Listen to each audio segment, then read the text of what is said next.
In today's episode, we'll be discussing about the song Will You Still Love Me Tomorrow by the Shirelles. I first discovered this song while I was watching Studio 60 on the Sunset Strip. So for people who have really watched the show, which is again which is a very nice show to be honest, but I don't think it just took off because of all the financing problem and the rating problems. But in that show actually, in one of the episode, you see that the ratings of the show, which is helmed by Bradley Whitford and Matthew Perry, rates pretty higher than they expect. And in the end of the episode, you can see the song being played in the background. Pretty much they play the whole song, and the scene just goes by. It's a very wonderful episode, and it's a very nice the song really goes well with the episode, to be honest. And that's when I heard the song, and it stayed with me, and I wanted to really discover which is this song, and and I wanted to know more about it. And that's when I really just went online and searched for it, and saw that it is actually Will You Still Love Me Tomorrow by Davemason. So the Dave Mason version of this song is actually a cover to the original version, which was sung by the Shirelles.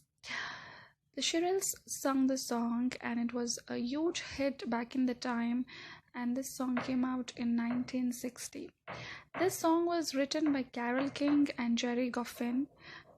At that time, Carole King and Jerry Goffin were approached to write a song, and they were both married.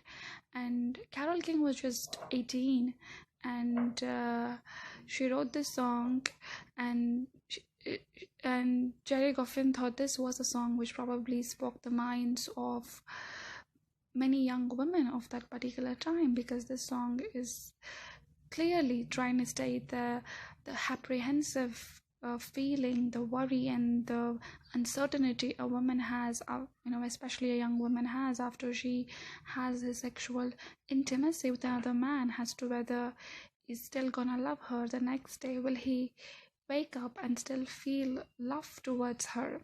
So Carole King wrote this song, and Jerry Goffin composed the music, and Tony Orlando was actually the one who wanted to record this song, but then they all decided that the lyrics of the song would sound more better and would actually suit a woman.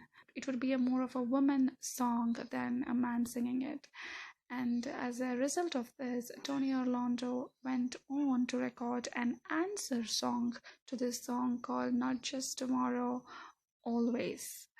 So yeah, this is a song which was sung by the Shirelles, who were an all-black woman group, and this was the first song to be a number one hit, which was sung by the all-black women's group.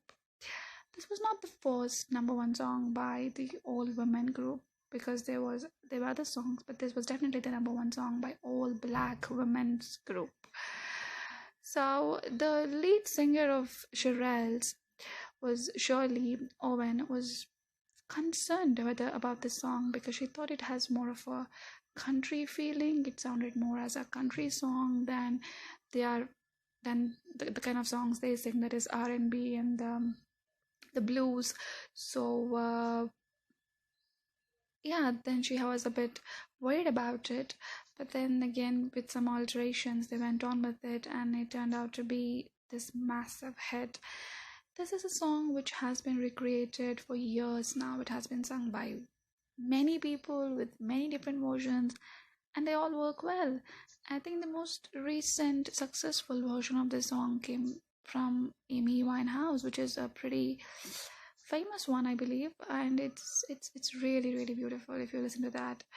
And this song, interestingly, was considered to insinuate sex and the whole experience of sex, and it was something which was not sex was not something they really wanted to talk about on radio shows back in the days, I guess. So this song was banned from many radio stations because they thought this song was more had more profanity or just was insinuating sexual thoughts. So this song was actually banned for that reason, which I think is preposterous, knowing the fact that after living in this current world, where all the songs are all about sex, you hardly find songs about anything otherwise from sex. So yeah, it's kind of a surprise. So when I read that it was banned, I was like, what on earth? Is that even possible?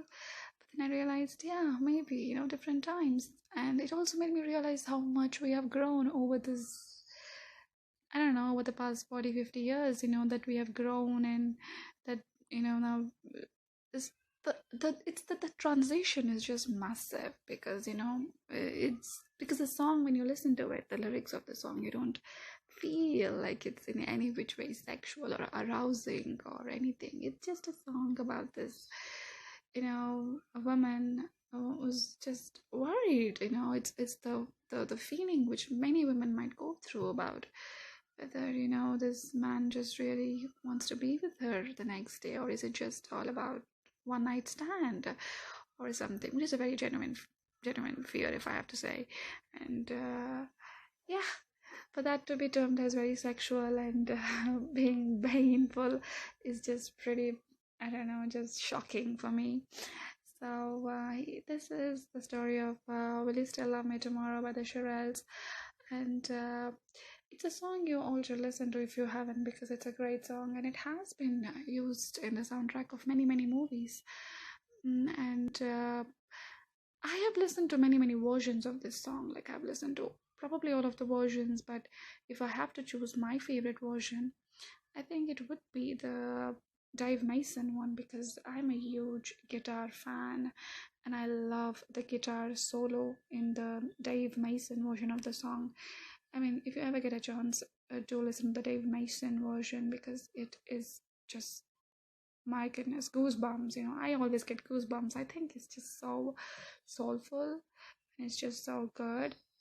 And Dave Mason is like a really great, one of the greatest guitarists. Even though he's not as famous as the other guitarists, whether it's the or it's the other huge bands, but I think Dave Mason definitely is a name which should really be on the same podium as Jimmy Page or Eric Clapton, or yeah, every other great guitarist that have been there. So it's a great song, I would say. And Carole King herself actually recorded the song in her one of the best-selling albums of all time, Tapestry, in 1971, and that's also a very soulful version of the song. So this is the very tiny, short, fact-based podcast on this song called "Will You Still Love Me Tomorrow" by the Shirelles.